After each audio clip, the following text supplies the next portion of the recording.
gusto lang nako klarohon mga igsuon nga ang pagdawat nga si Kristo Jesus ipasulod nimo sa imong kasing-kasing pinaagi sa pagsunod sa pagampo sa usa ka pastor.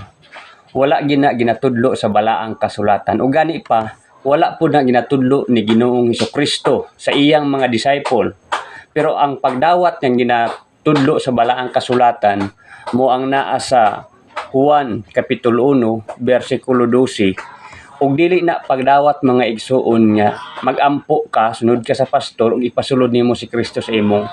kasing-kasing. Kana nga pagdawat mga igsuon usa na siya kapag ila or acknowledge mo nang sa Greek ni Islambano. So pag ila na siya mga igsuon kung kinsa si Jesus sumala sa context sa verse 1 nga siya Dios, siya kauban sa Dios or wala pa buhata ang kalibutan naa na siya ug siya ang kinabuhi ug pag-abot na sa verse 14 nagpakatao siya mao na ang pulo nga pagdawat nga imo siyang ilhon kung kinsa siya sa pagpailan niya sa iyang kaugalingon ug dili na pagdawat nga pagampo nga pasulod nimo si Jesus sa imong kasing-kasing aron ka maluwas.